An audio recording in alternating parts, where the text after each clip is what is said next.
Sob, kita kenalan yuk sama salah satu kacang terbaik yang ada di muka bumi.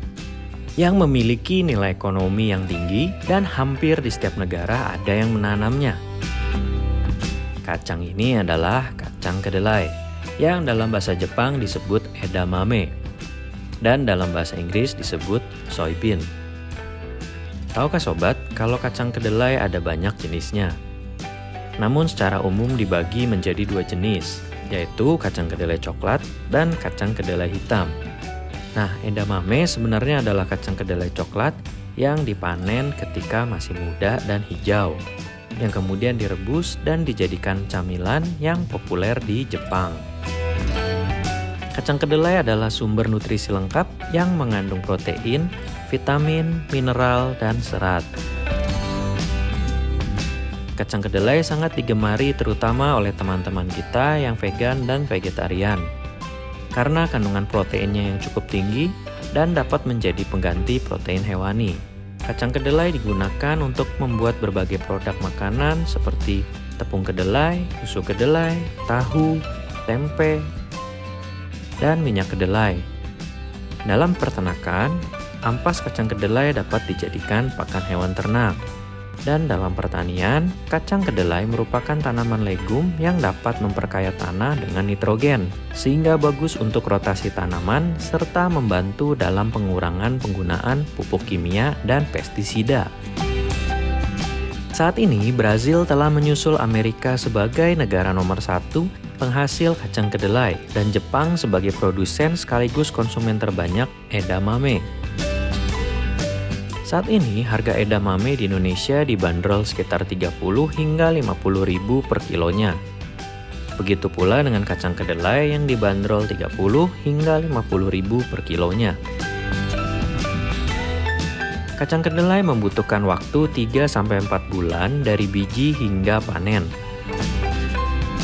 Satu tanaman kedelai bisa menghasilkan 1-2 kilo kacang kedelai atau sekitar 1-2,5 ton per hektar.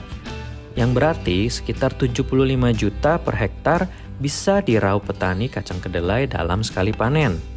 Dan biasanya petani sudah melakukan pembibitan selama 1-2 bulan di tempat lain sebelum ditanam ke lahan, yang berarti bisa panen sebanyak 6 kali dalam setahun.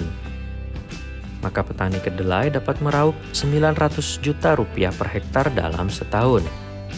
Sedangkan untuk biaya satu siklus hingga panen, dilansir Asosiasi Kacang Kedelai Amerika, total biaya mulai dari pupuk organik, air, dan listrik pompa air sekitar 20 juta per hektar untuk satu siklus kacang kedelai hingga panen.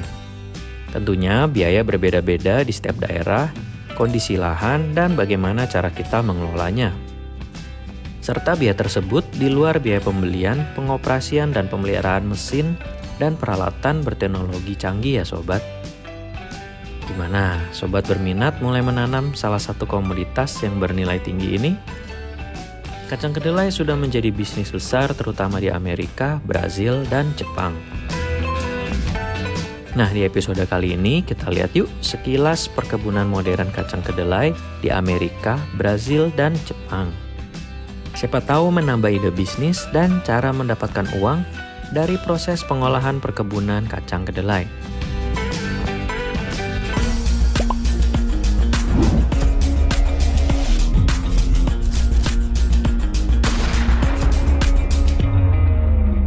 Indonesia bersatu. Ya, bisa maju. Pertama-tama petani tentunya mempersiapkan lahan terlebih dahulu dengan melakukan pengolahan lahan, seperti pembajakan dan pemupukan organik. Kalau di Indonesia biasanya dengan menggunakan kohe atau kotoran hewan, bisa kohe ayam, kambing, kotoran walet, hingga kotoran cacing atau disebut juga kascing. Kemudian petani mempersiapkan bibit unggul yang akan ditanam sedalam 1 inci atau 4 cm dari permukaan tanah. Ada berbagai cara irigasi dan penyiraman.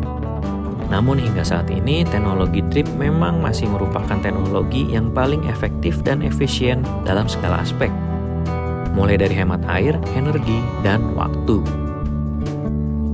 Tidak semua tanaman kacang kedelai memerlukan pestisida, karena kemajuan teknologi sudah tercipta bibit-bibit unggul yang lebih tahan cuaca maupun hama, dan bisa menghasilkan hasil yang lebih banyak per tanaman dengan waktu yang lebih cepat.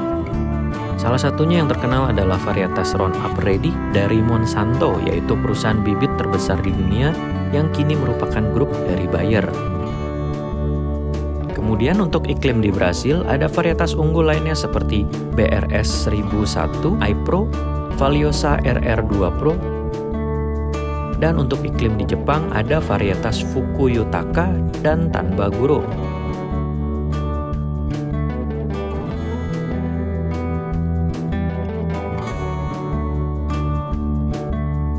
Tentunya bibit tersebut diciptakan dengan menyesuaikan iklim dan kondisi lahan tertentu.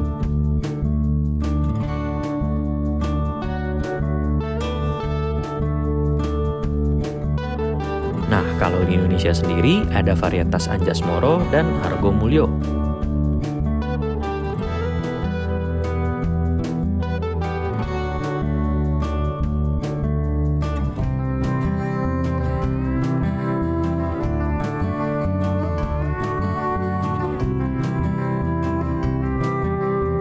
Setelah 3-4 bulan, tanaman kedelai sudah siap untuk dipanen. Jadi deh, buat sobat yang mau berbagi pengalaman seputar kedelai, komen di bawah ya. Dan buat sobat yang punya produk kacang kedelai dan olahannya, silakan komen atau kasih link di kolom komen ya. Siapa tahu ada penonton lain yang berminat dengan produknya. Sampai jumpa di video berikutnya. Sukses selalu dan dilimpahkan rezekinya ya Sobat Nusantaraku dimanapun kalian berada. Semoga informasi ini bermanfaat dan menjadi sumber inspirasi buat Sobat Nusantara semuanya. Jangan lupa subscribe, like, dan kalau kalian Sobat Nusantara, yuk komen di bawah ini, Indonesia bersatu, yakin bisa maju. Bagikan ke teman-teman dan saudara-saudara ya. Siapa tahu video ini bermanfaat buat mereka. Sampai jumpa di video berikutnya. Nyalakan lonceng ya agar tidak ketinggalan sumber inspirasi dan informasi terbaru dari kami. Terima kasih sobat, sehat selalu dan maju terus. Salam. Indonesia bersatu, yakin bisa maju.